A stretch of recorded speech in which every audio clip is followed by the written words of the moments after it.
Berdiri di area perkotaan Jakarta Pusat, SMA Negeri 68 Jakarta menikmati lokasi yang sangat menguntungkan secara geografis. Sekolah ini terletak di kawasan yang ramah akses, dikelilingi oleh denyut nadi perkotaan yang modern, namun tetap kondusif untuk iklim akademis. Perkenalkan, saya Imam, guru PJOK SMA Negeri 68 Jakarta. Dalam hal ini saya mengangkat tema kebugaran berkelanjutan. Bagi mayoritas murid, jam olahraga adalah jam merdeka dari penatnya rumus atau hafalan teori. Pemahaman mereka belum sampai pada esensi kebugaran, gaya hidup sehat, atau penguasaan keterampilan gerak. Di lapangan, guru harus mendobrak pola pikir bahwa PJOK bukan sekedar jam bermain yang terstruktur atau mata pelajaran yang bikin capek, melainkan sebuah fondasi agar mereka bisa membangun gaya hidup sehat yang berkelanjutan hingga mereka dewasa nanti.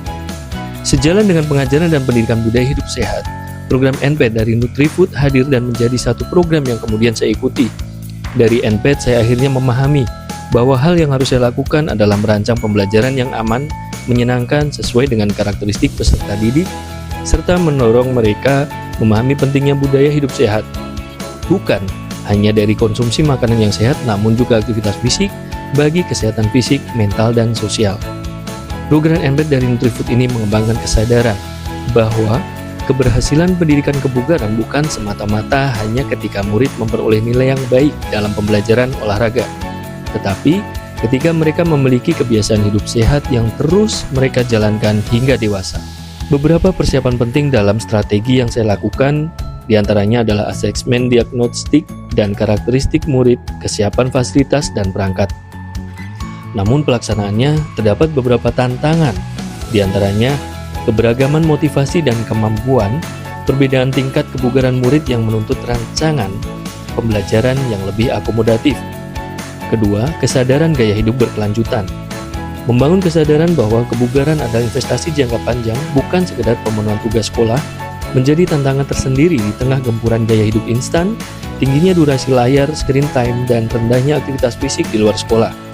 Sebagai guru PJOK, tantangan ini memotivasi saya untuk terus meningkatkan kompetensi diri, menerapkan pendekatan yang relevan dengan karakteristik generasi saat ini.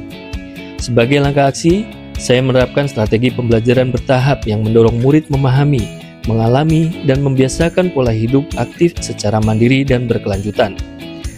Pertama, pemetaan murid sebelum pembelajaran dimulai. 2.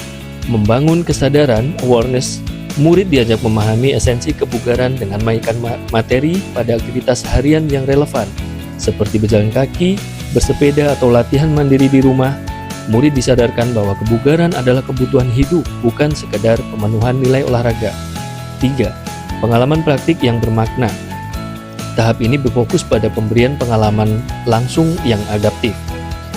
Terakhir, pembiasaan dan refleksi mandiri.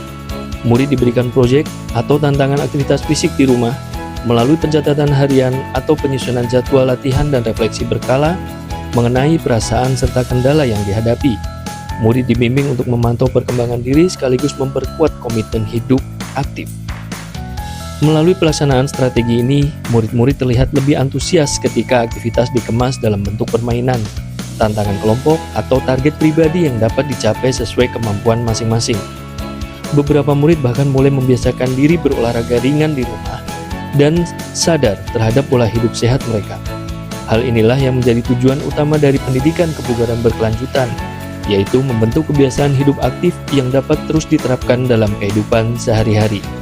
Saya juga berharap murid memiliki kemampuan untuk merencanakan, melaksanakan, dan mengevaluasi aktivitas kebugarannya sendiri, sehingga setelah lulus dari sekolah, mereka tetap aktif bergerak, sehat, dan produktif dalam kehidupan bermasyarakat.